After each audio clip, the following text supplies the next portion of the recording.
Okay, everyone, welcome back. Today they revealed the first bit of the new expansions card, so let's go ahead and take a look at it. So, we'll take a look at the cards, but the big thing is Rogue's got secrets. I guess Blizzard originally designed Rogues to have secret. It was supposed to be like used to be a secret class, if you say, if you read here earlier. In Hearthstone days, Rogues used to be a secret class, which kind of makes sense, right? And they were shifted into Paladin instead, though, since Rogue had already had a lot going on. So, okay, that's cool. So there will be only 3 secrets in this set, which means there's going to be kind of easy to play around. All secrets you still don't know what you're going to get, but you kind of, once the meta settles down, it's going to obviously be pretty predictable. The next set will have 3.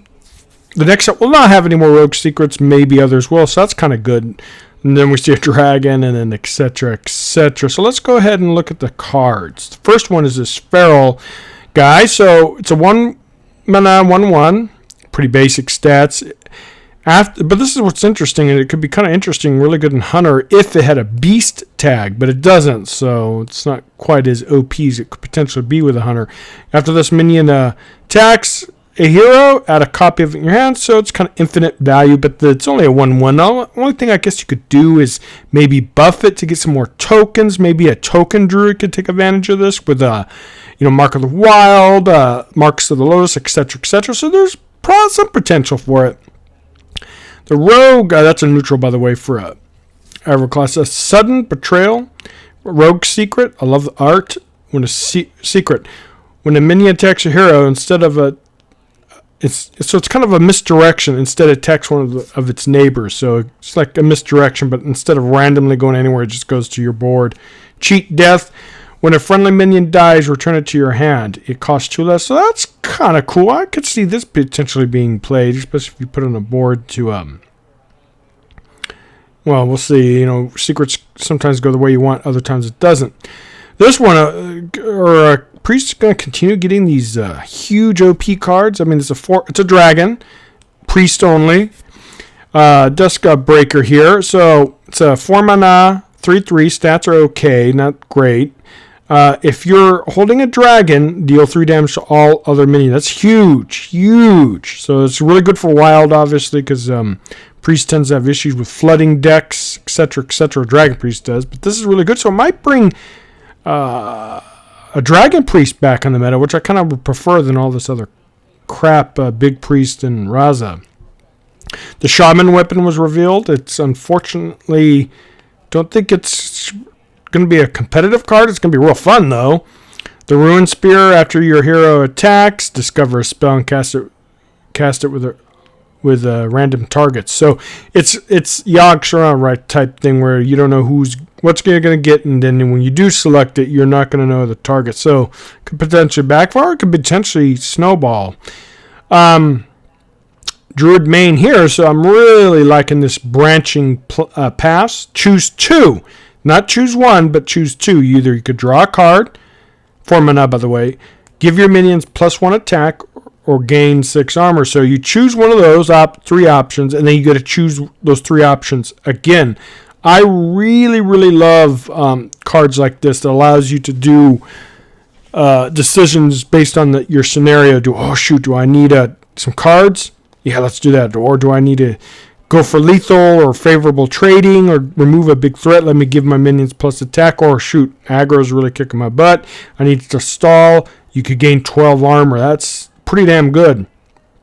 And I love cards like this. I really hope that this expansion and the future of Hearthstone continues to do this, because it adds a little bit more thought process, a little bit less spamming, cards. A lot of people say there's no skill in Hearthstone, which is kind of not really true and kind of true at the same time. Otherwise, everyone would be legend rank, right? But I love cards like this because it allows you to think, plan, maybe a turn or 2 ahead, or you have options. I love flexible cards, flexibility type options like this, and it's definitely going on a lot of my Druid decks, if not all of them. Plus, I'm going to try to build a token deck that's not that aggressive. I like the old token Druids before. Level up, Paladin card, give your Silverhand recruits +2/+2 and taunt. So that's a really good anti-aggro tool. But 5 mana, I don't know if it's going to see play. I don't play Paladin enough, but in Wild, I could see this being a really good play, kind of like after Muster Paddle, or what was that guy that would buff your Silverhand recruits? So it might see some play, but I'm not sure. This one here, this Mithril Spellstone for the warrior, you summon 1/5/5 Mithril Golem, equip a weapon to upgrade. So I don't know if you guys are familiar, but I'm pretty sure you are. If you play this and equip a weapon, it actually increases. So it right here is this the first one. Then you go to 2/5/5s for 7 mana. That's actually really good. And if you're able to do it further, which I don't know how you can. I mean, I guess you could play Cursed Blade or something like that. You get 3/5/5s. So it's kind of like almost like a Jade Golem vibe going here a little bit. And the last but not least, the Winter Wisp, new Hunter legendary. So Battlecry and Death Rattle recruit a beast. So that's pulling from your deck. It's 8 mana, 6/6. I don't know if this is going to see any play with the Hunter.